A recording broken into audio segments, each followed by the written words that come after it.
Hello, right, I'm back with Sky now. Left Virgin. I'm still waiting for the box for Virgin stuff to send it back. What can I say? I'm quite impressed with Sky at the minute. I managed to get the what's it? The box sets and Netflix for £3 a month, down from £12 a month to £3. That was an offer, and when I phoned up at first, they said they couldn't do it because it wasn't on the system. So I then went on the internet, found the option to do it, but it said that if I did it over the internet, I would lose any current offers on my TV package. Which I thought, well, I've only just gone back to them and got a really good deal on it, and I thought that's not really a good idea, losing that. So I phoned them back up, spoke to a lady, and she basically looked at the system, said what we'll do is, because it won't let me do it at the moment, we'll charge the full price, but we will reduce everything else accordingly by £9, which I thought was really good. So essentially, I'm getting it now for £12. The one criticism or big thing, before you join Virgin, if you decide to, which I would strongly recommend you don't, but if you are adamant on going to Virgin, that you will not keep your phone number if you decide to go back to Sky.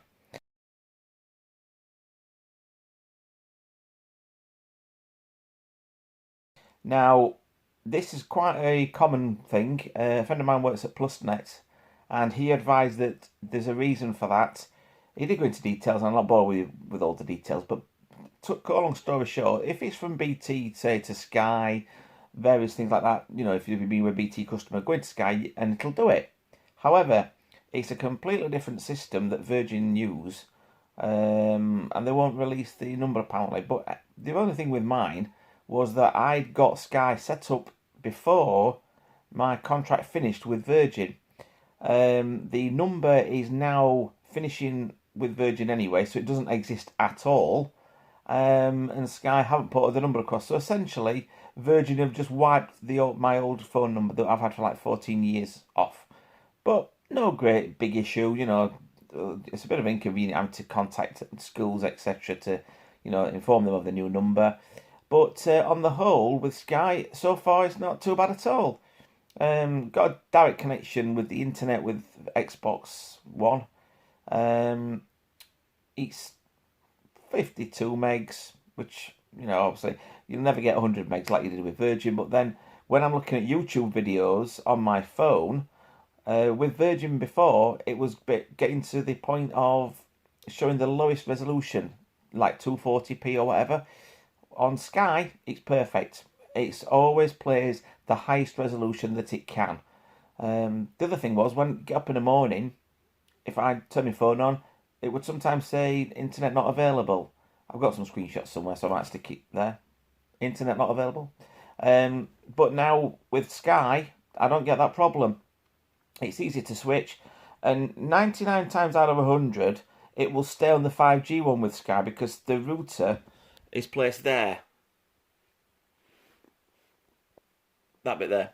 That's where the router is. So that's kind of the middle of, that's the doorway to the hallway. But with before, Virgin had it there in the corner. I'm going to do it like that. There you go. They put it there behind the TV. They put it behind the television at first, which was absolutely abysmal, and they didn't even ask us where we wanted it. They were told us that it had to be installed next to the television, which, when I actually spoke to somebody else, they said that's a load of rubbish. It's wrong. So, cut long story short, if you're thinking of leaving Sky and going to Virgin, okay, you might save a bit of money, maybe £10 a month, but between £10 and £15 a month possibly, depending what package you've got. We saved about £20 roughly, but the problem was, it was the issues that we had with Virgin, the unreliability, the fact that the people in technical department don't know what they're talking about. Some engineers don't ring back when they're saying going to. Like, I had an issue where the guy said, "Oh, I'll definitely ring you back," and he only lived 2 streets away, and he never did. Never contacted me back. He didn't seem to know what he was doing. He told me to do things that I'd already done, which I explained to him that I'd already done, and it wasn't resolved. So you know, these things all add up to very poor customer services. Sky, on the other hand, I can't fault them. They've come out.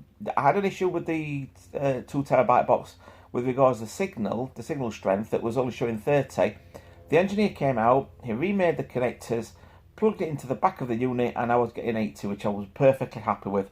90 is the optimal, but 80 is good. So if you get 80 or 90, you'll be happy as the signal strength on the Skybox. The Virgin one, okay, didn't really have any problems with the TV as such, but the box was not exactly reliable. Occasionally, I'd have error messages on it, and that was when they said that there was a problem with the hard drive. But there wasn't actually a problem with the hard drive at all, because the engineer came and he showed me there was not one error logged for the hard drive, which, like on a Windows PC, you know, you sometimes get some errors showing on the system, or, you know, if you run like a checklist on the hard drive. But with that one, there was no errors showing whatsoever, and I told him that it's never turned off, it's always kept on.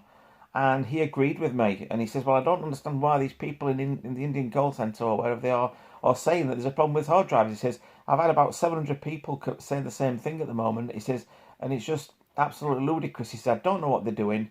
And personally, I said to myself, well, I don't think they know what they're doing either. So 9 times out of 10, I'd ring up and I'd ask to speak to Disconnections or something like that, so I could speak to somebody that actually knew what I was talking about, because a lot of the times it's very confusing to find out what, or to get them to understand what you're saying, because I once said something 2 weeks, that I'd had it for 2 weeks and I had all these problems, and they kept saying to me, you've had it for 2 months. I went, no, 2 weeks. So he went, all right, okay. So he babbled on about something else, and then he came back and said, so you've had it for 2 months now? I says, no, 2 weeks. I says, can you put me through to somebody that can actually understand what I'm saying? And he said, well, I can understand what you're saying. I said, but you can't, because you keep saying 2 months when I've actually said 2 weeks. So this made me less confident with Virgin anyway. And like I said, at the moment, I'm really happy with Sky. The box sets are brilliant. The Netflix is brilliant, because £3 a month, you can't go wrong. Okay, it's only limited to 18 months, but for all that time, after 18 months, you know, I've no doubt I'll be able to ring them up, negotiate or discuss with them, you know, regarding the costs of it and everything, and hopefully get another good deal, you know, through Sky. So at the moment, very good.